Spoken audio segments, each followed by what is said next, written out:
member for Petrie.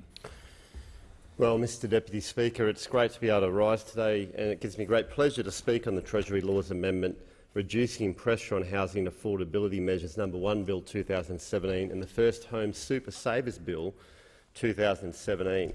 In the May 2017 federal budget, Treasurer Scott Morrison outlined a number of measures to help improve our national property market. Two of those proposed amendments were the First Home Super Savers Scheme and reducing barriers to downsizing. Mr Deputy Speaker, the First Home Super Savers Scheme will allow first homeowners to get ahead. It will give them a great opportunity. And it really saddens me to hear the Shadow Treasurer, the member for McMahon, come into this place and say they won't support it. This man is supposed to be the Shadow Treasurer of this nation, and not one thing that he said in his speech, not one good reason for not supporting this bill. This bill will help young people. This bill will help young people that haven't bought their first home to get ahead, to keep more of their own cash, and those members opposite should be ashamed of themselves if they don't support this bill. They're just the blind leading the blind in relation to this bill. This is good policy. This will help people in every one of our electorates. And the member for McMahon is totally wrong. He's wrong. And I would say that he lies when he said that it undermines Australian super. He lies in relation to— And I agree. Thank you, Deputy Minister, for the Opposition Minister. Can I just ask you to withdraw, please, member for Petrie? I withdraw. Thank you. Mr Deputy Speaker, I say that the truth has been stretched considerably when the member for McMahon says that the coalition is undermining Australian super. It's just not true. Just not true. And not one thing that that man said as he walks out the chamber now, not one thing made any sense at all. This policy is good policy for Australians wanting to buy their first home. I'll come back to that. Now, Mr Deputy Speaker, I want to express my enthusiasm for this amendment because, in my option, it addresses the biggest barrier that young Australians face when buying their first home, and that is the deposit. That's the biggest barrier that they face, getting together that deposit for their first home. And with low interest rates and house repayments in many cases are just a bit higher than rent, now's a good time to buy. So, Mr Deputy Speaker, if we are able to help Australians secure their deposit, I'd like to say that that is a win for first home buyers. Importantly, the First Home Super Savings Scheme isn't a handout, nor a free ride, nor a new tax. Not a new tax. It's common sense economic policy that helps young people keep more of their own money. This is their money. For every member of this House and for every senator in this place, we're talking here in this bill in relation to these people keeping their own money. All this bill does is stop the Australian government taking a greater share of tax so that they can keep their money for a deposit on their own home. Now, what's the matter with that?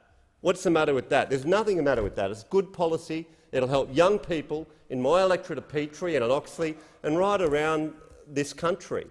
It really will, Mr Deputy Speaker. And I'd hope that the opposition, the Labor Party, would support it.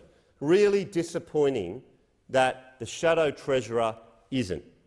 And not one decent argument at all. Nothing. You know, he says, well, how would you separate it? Quite simply, you could put it straight into cash, into your super saver scheme. This does not touch employer contributions, not at all. This is additional salary sacrifice money that goes in and is taxed at a lower rate of 15% as opposed to 32.5 cents minimum for anyone earning between $37,000 and $87,000 a year. It does not undermine Australian super at all, and I'll come back to that, why I believe in super. But let me just read this case study. Lisa earns— this could be any one of our electorates, or any one of our states. Lisa earns $60,000 per year and wants to buy her first home. She salary sacrifices $10,000 of her pre-tax income into her superannuation account, increasing her balance by $8,500 because it's taxed at 15%. Mate, if she put it in her Commonwealth savings account, Mr Deputy Speaker, she'd end up with $6,750 at 32.5 cents. Straight up, Lisa's better, doing better. After 3 years, she was able to withdraw $27,380, which is 8.5 by 3 of contributions plus deemed earnings. Now, her withdrawal is taxed at a marginal rate less than 30% offset. After paying $1,620 of withdrawal tax, she has now $25,760 that she can use for her first deposit. Now, Lisa has saved, by doing this, putting it into her superannuation account on a voluntary salary sacrifice commitment of her own money, not touching employer contributions. Lisa has saved $6,240 more for a deposit than if she had saved in a standard deposit account, and this man, the Shadow Treasurer, doesn't support it. I mean, it's just outrageous. If Lisa's partner, Todd, Mr Deputy Speaker, decides to salary sacrifice exactly the same amount of his wage, they end up with $12,480 more of their own money than if they'd put it into a bank account.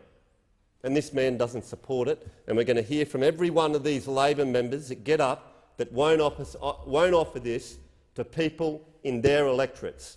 I'll be going back into Petrie and talking to young people and saying, you know what, I want you to keep $12,000 between the two of you of your own money. I don't want you to give it to me and the government. This is your money. It's a lower tax rate for you to get into your first home. By moving first home deposits into your superannuation account, individuals as well will not be tempted to dip into their savings for an impulse buy or a quick getaway. It's a forced way of saving, a voluntary forced way of saving. Funds will only be allowed to be withdrawn for their primary purpose of purchasing their first home.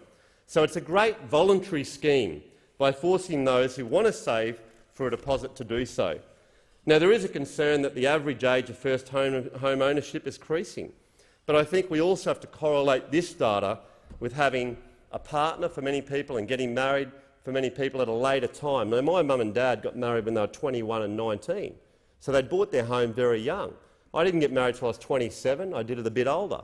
But nowadays we see a lot more people settling down with their partner or married partner in their 30s, so people are getting older as they buy. I was lucky enough, Mr Deputy Speaker, to have a good financial mentor in my father. And do you know what, in relation to superannuation and why I take great exception to what the member for McMahon says when he comes into this place, is that when I was 19, my father encouraged me to put $50 a month away into a super account. And I said, well, Dad, what do I want to do that for? I think I was earning $250 a week at the time, or $280, whatever the minimum wage was back then.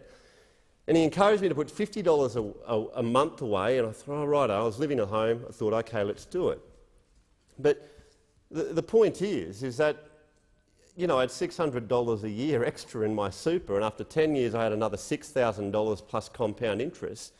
And this man comes in here and says that we don't support super. My family supports super. My father and mother support super. I support super. The member for Oxley should stop interjecting and just grow a brain, quite frankly. Mr Deputy Speaker, he's got a big mouth on him. Comes into this place mouthing off all the time. I mean, just be quiet and stick up for the first home buyers in your electorate, mate. Let them keep their own money instead of you wanting to grab it. We know that Labor always want to tax higher, you know.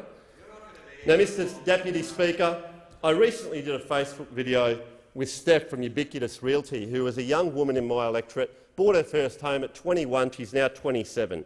She gave great tips for Australians buying their first home. She said, have a goal, you know, have a goal if that's what you want to do, talk to a mortgage broker and don't overcapitalise. You don't have to spend $500,000 on your first home. You can go and buy a fixer-upper for $350,000, no problem. And then that way you're not paying as much interest repayments. Great advice from her. And I'll tell you, this Super Saver scheme for first home buyers will really benefit people in Queensland, will really benefit people in South Australia, where property is a little bit cheaper than, say, Victoria and New South Wales. Because when I look around in my electorate, for example, I jumped on realestate.com and looked for a 3-bedroom, 1-bathroom house across my electorate. and I found that in Cater Street, Bracken Ridge, number 2, 360,000 on offer now.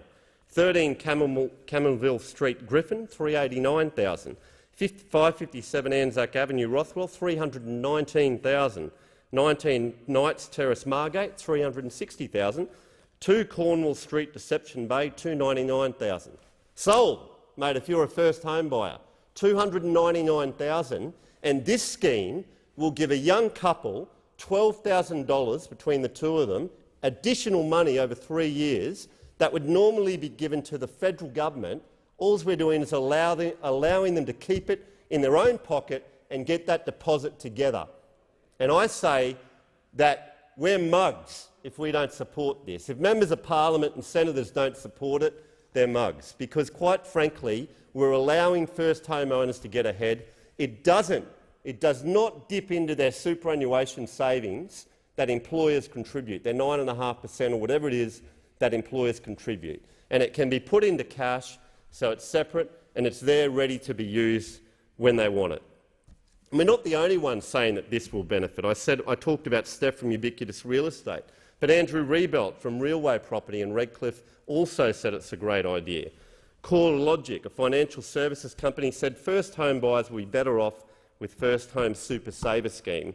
And Dixon Advisory is calling on for bipartisan support to pass the First Home Super Saver Scheme legislation to give certainty to first home buyers. You know, Australians are sick of this parliament not having bipartisan support on a lot of issues. You know, and for these men and women opposite to not support it is really disappointing. And I say don't follow your leaders on this issue. Talk to them. It's not too late to vote yes for this issue. It's good policy and it won't weaken superannuation.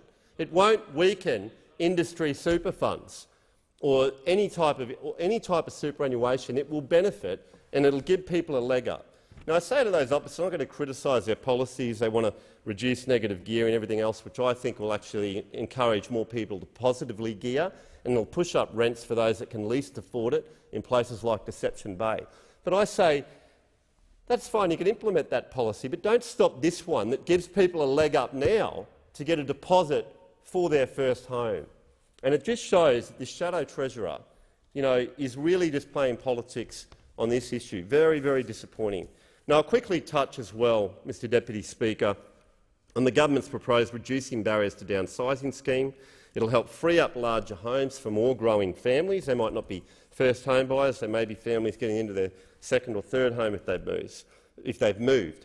But for those aged over 65 and who would like to move into a smaller apartment, you will be given the flexibility by this government, by the Turnbull government. You'll be given flexibility to contribute up to $300,000 per person from the sale of your home as a non-concessional contribution into your superannuation. Great news. So that means a couple from Scarborough in my electorate are able to sell their family home worth $1 million and purchase a flat or a smaller home and put the difference into their super account. And I just think this is a really good policy, Mr Deputy Speaker, and I'd encourage every member and senator to not listen to those negative people opposite, but to say it's okay for young Australians to keep more of their own money, to not pay as much tax if they haven't bought their first home, to put it into their super. It doesn't weaken superannuation in any way. And I say for those opposite that get up and say that it does, it's clearly wrong. Clearly wrong. Read the bill. And it also gives great opportunity for older Australians that want to downsize to put extra non-concessional contributions straight into their superannuation over and above current limits, which is good news for them too, freeing up extra stock for growing families. So, Mr Deputy Speaker, I support this bill wholeheartedly, and I once again encourage all members of the Coalition to support this bill, all members of the Labor Party to support this bill, and all independents and crossbenchers to also support this bill. I thank the member for Petrie for his contribution.